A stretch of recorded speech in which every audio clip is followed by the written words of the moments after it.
Ce jour d'idée pour la santé et la bonne parnassa de Moshe Ben Miriam, journaux et des belles choses et un bébé dans l'année avec la grâce d'Hachem.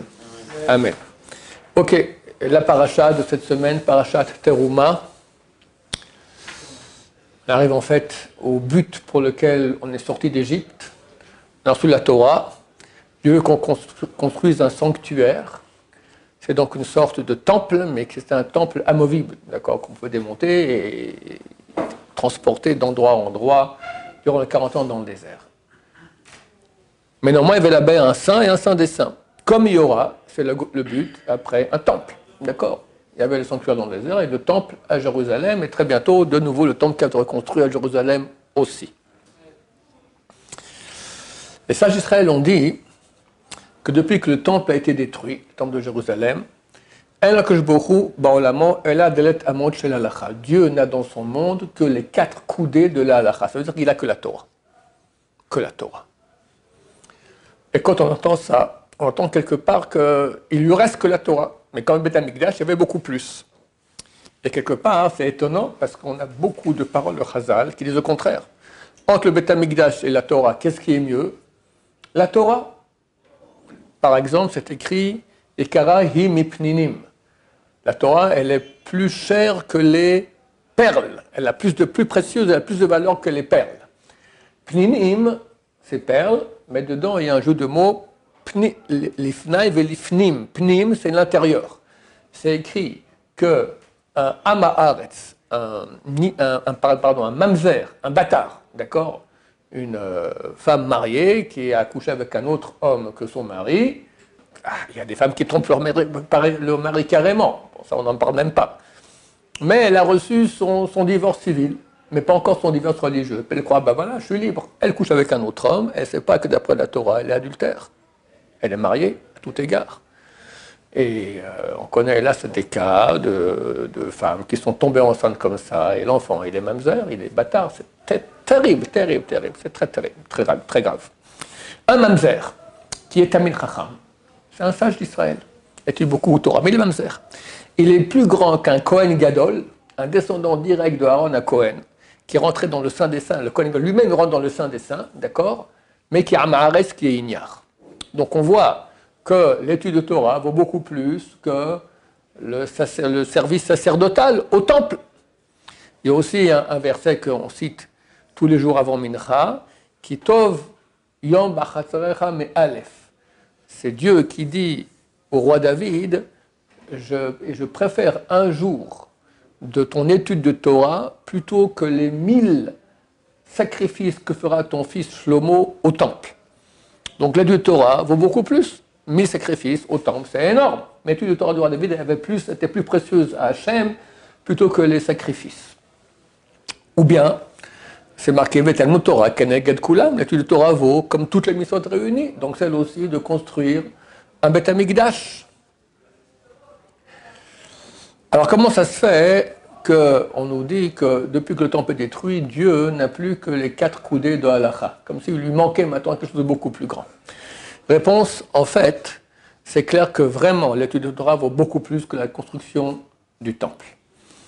Néanmoins, pourquoi on dit qu'aujourd'hui Hachem il n'a que la Torah? Parce qu'il n'a plus la Torah qu'il y avait lorsque le temple existait. Lorsque le temple existait, la Torah avait un degré beaucoup plus élevé que le nôtre. Il faut comprendre que la Torah que nous étudions aujourd'hui, c'est-à-dire la Gemara avec les poskim, etc., ça s'appelle la Torah de la Galoute. C'est clair qu'avant que la Mishnah et la Gemara soient écrites, Ben Israël étudiait la Torah, mais il étudiait les profondeurs de la Torah, surtout la Kabbalah, les grands secrets que bientôt, quand ma chère viendra, on va aussi étudier. Même aujourd'hui, ceux qui étudient la Kabbalah, alors Ben Bachou avait dit, ils étudient, il y a 4 niveaux d'études. Il y a extériorité d'extériorité, intériorité d'extériorité, extériorité d'intériorité et intériorité d'intériorité. Vous me suivez? Alors, même aujourd'hui, les plus grands kabbalistes n'étudient que extériorité d'extériorité. Et quand ma chère viendra, on va tous, toi, moi, nous tous, on va étudier intériorité d'intériorité. Ça correspond à 4 mondes. Il y a 4 mondes. D'ailleurs, dans les prophéties de Bilam Aracha, Il dit, quand il veut maudire le peuple d'Israël, à la place d'une malédiction sur une bénédiction. Il dit, Ka'et yamer le Yaakov ou l'Israël ma pa'al el. Viendra un temps où on demandera à Israël, que fait Dieu? Qui va demander? Alors non seulement tous les peuples vont venir nous dire, écoutez, t'occupe, nous on s'occupe de tout ce qui est terrestre, toi tu étudies la Torah, après tu nous enseignes, tu nous dis qu'est-ce que Dieu il veut, qu'est-ce que Dieu il veut, qu'est-ce que Dieu il fait. On sera hors la goïm, la lumière pour les goïm. Et c'est marqué, même les anges viendront nous demander. Parce qu'il y a 4 mondes. Maintenant, la racine du peuple d'Israël, c'est dans la divinité elle-même. Dans le deuxième monde, le plus haut, ça là-bas viennent les anges. Nous, on est tout en bas pour le moment. Mais notre source, elle est là-haut. Maintenant, on n'est pas branché avec notre source. On est éloigné, vu qu'on est en exil. Mais quand Machar viendra, le temple sera reconstruit, hop, on revient à notre niveau initial.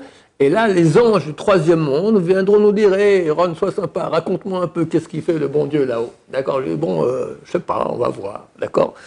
On sera à un niveau très, très, très, très haut. Donc, à l'époque où le temple existait, il y avait un niveau de Torah beaucoup plus haut.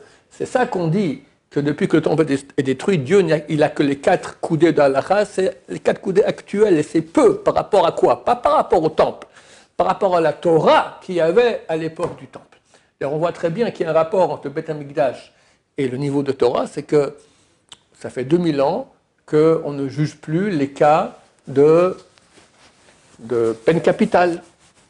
Et même à l'époque du temple, pour qu'on puisse juger quel type de tribunal, il y avait un tribunal de 3 personnes, il y a un tribunal de 23 personnes et un tribunal de 70 personnes. Le tribunal de 70 personnes, c'était le grand tribunal de grande instance qui siégeait au temple. Dans le temple, il y avait un endroit qui s'appelle Lishkat Agazit, là-bas il siégeait. Maintenant, pour juger une peine capitale, il faut un tribunal au moins de 23 personnes. Il y en avait partout dans toute la terre d'Israël. Mais aucun de ces tribunaux avait le droit de juger une peine capitale s'il n'y avait pas le tribunal qui siégeait au temple. Qu'est-ce que ça change s'il siège au temple ou pas? Il y avait une influence positive du temple, de la sainteté, de la shrina, la présence divine, sur tous les tribunaux d'Israël quand le tribunal de grande instance était dans le temple. Et un beau jour, ils ont cédé, on se retire. On ne veut plus juger des peines capitales, il y en a trop. D'accord? C'est écrit qu'un tribunal qui prononçait une peine capitale une fois tous les 70 ans était considéré comme meurtrier. Au Texas, je crois qu'ils sont arrivés, ils ont dépassé déjà les 3000 peines capitales pour les dernières années, d'accord? Donc, on ne voulait pas arriver à un niveau pareil, donc ils ont arrêté de siéger dans l'Ishkat Agazit. Donc, on voit qu'en fait, il y a une influence du temple sur les tribunaux quand il y a le tribunal de grande instance est au temple. Donc, on voit que le temple, il a amené une Torah de qualité beaucoup, beaucoup plus haute. Maintenant, quand Hachem nous demande de construire le temple, comment c'est écrit? C'est dans notre paracha. Vasuli mikdash, ils me feront un temple, veshachanti betocham. Je demeurerai dans eux. Du point de vue grammatical, il y a une erreur. Ils me feront un temple, et veshachanti, je demeurerai dans lui. Hachem, il réside dans le temple. Mais en fait, le but, comme explique Nefesh HaChaim, c'est pas que Hachem ne réside que dans le temple. Quand il réside dans le temple, comme on l'a vu, ça a une influence sur tout le monde. Il va résider dans nous. C'est ça le grand but. Le grand but de la sortie d'Égypte, du don de la Torah, c'est Dieu veut une histoire d'amour avec nous. Et il veut demeurer dans nous. Que tu sentes Hachem, tu es en relation avec Hachem. C'est le roi HaKodesh, ça s'appelle l'Esprit Saint. C'est pas l'Esprit Saint, c'est pas forcément comme il y en a qui voient des choses. Ça, c'est un niveau beaucoup plus haut, d'accord? Mais c'est déjà, tu sens la sainteté d'Hachem en toi. C'est ça le but de l'opération. Et plus tu te sanctifies, plus tu peux ressentir, au bon moment, tu commences à voir des choses anormales. D'accord? C'est marqué que Roi HaKodesh ne vient que par la joie de faire une mitzvah.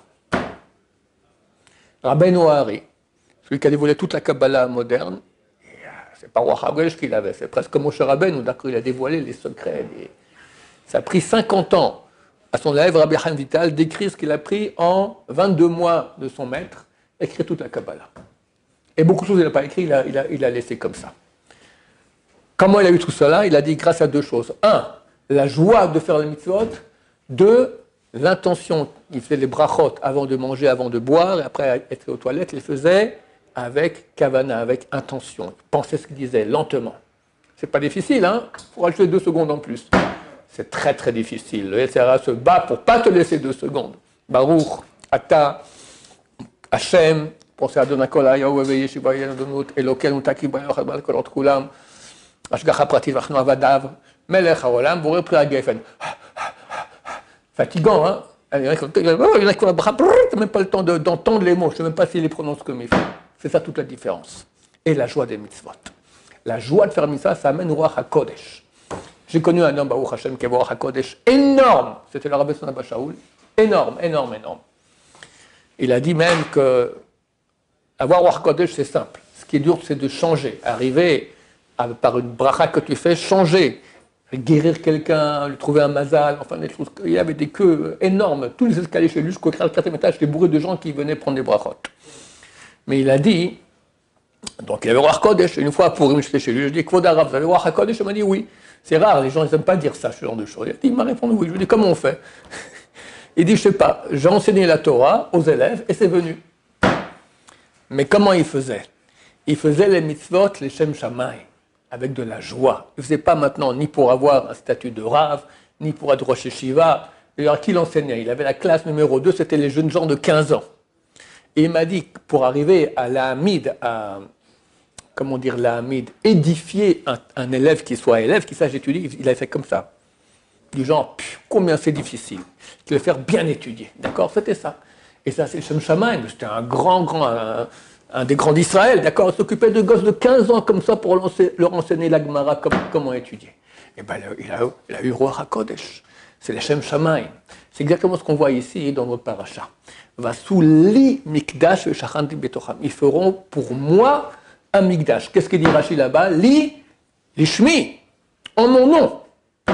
On peut faire une mitzvah, pas les Shem Shammai.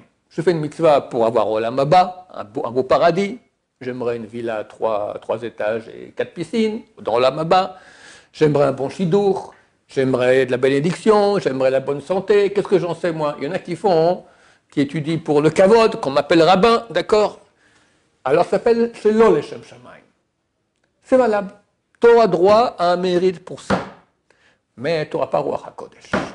C'est pas la vraie intention qu'on doit avoir quand on fait les mitzvot. La vraie intention, par amour de Dieu. Par amour de Dieu. Mais même quand on fait par amour de Dieu, si on peut demander, par exemple, dans la Hamida, moi je m'arrête et... On peut tout demander. C'est marqué, celui qui donne une pièce. Tu as fait ça dans le Psachim, celui qui donne une pièce en Tzedaka et qui dit que pour mon fils se guérisse, ou pour que j'aille au Lamabar, il a appelé Sadik Gamour. C'est un Sadik, il n'y a pas de problème. Mais c'est un niveau. Comme c'est écrit, c'est aussi une barre dans Psachim, page 50. On a 2 versets dans Tehillim. Ki gadol ad shamayim chasdecha, car est grand jusqu'au ciel ta bonté. Verset Tehillim. Tu as un autre verset qui dit Ki gadol me al shamayim chasdecha, car grande est ta bonté au-dessus du ciel. Alors, décide, la bonté d'Hachem est jusqu'au ciel ou au-dessus du ciel? Répond la Gemara, ça dépend. Tu as fait une mitzvah pour un but autre que l'amour de Dieu, tu arrives jusqu'au ciel, mais pas plus. Ta mitzvah, elle monte, après, elle ne peut pas monter plus. Terminé. Tu as fait une mitzvah par amour de Dieu, elle monte au-dessus du ciel. Et c'est ça le but de la manœuvre. Et alors, ça c'est pour toutes les mitzvot. Donc, si quelqu'un a fait une mitzvah, pas les Shem Shammai, c'est valable. Torah, et la majorité des gens, c'est ça. D'accord? Le Rambam, il dit, pourquoi la parole qu'on cite très souvent quand on va faire un Kaddish, Rabbi Hanan ben Akasha Omer. Rabbi Akasha dit, Dieu a voulu faire mériter Israël, c'est pour ça qu'il leur a donné beaucoup de mitzvot. Le Rambam explique, ça veut dire quoi ça? Ça veut dire qu'on a tellement de mitzvot dans la vie que c'est presque impossible qu'on ne va pas faire au moins une fois une mitzvah les Shem Shammai. Et si on fait ça, alors on a droit à Olam Haba beaucoup plus haut. Donc Dieu a mis beaucoup de mitzvot, sachant qu'on va faire très souvent pas les Shem Shammai, mais au moins une qu'on va faire, comme ça tu as droit à monter beaucoup plus haut, Be'ezrat Hashem. Maintenant, on peut travailler dans le sens d'arriver à faire plus les Shem Shammai. D'habitude, c'est le mélange. Il y a une partie de Shem Shammai, une partie pas Shem Shammai. Mais si tu arrives à faire complètement le Shem Shammai, ça c'est le top. Maintenant, ça c'est pour une sorte normale. Pour le temple, ça ne marche pas comme ça. Vu que le but du temple, c'est quoi? Que Dieu amène sa Shrina dans le temple et dans nous. Arriver que la Shrina soit sur nous, ça c'est que si tu fais Vasuli, vous ferez pour moi les Shem Shammai. C'est ça notre paracha, chers amis. On veut avoir la sainteté de Dieu sur nous, très bientôt le temple sera construit, il faut déjà se mettre déjà au boulot pour avoir un plus haut niveau. Et la Shrina se posera sur nous, on verra tout sur le front des gens, on pourra faire la téléportation, on connaîtra les grands secrets de la Torah. Amen, ve amen. Bonne journée.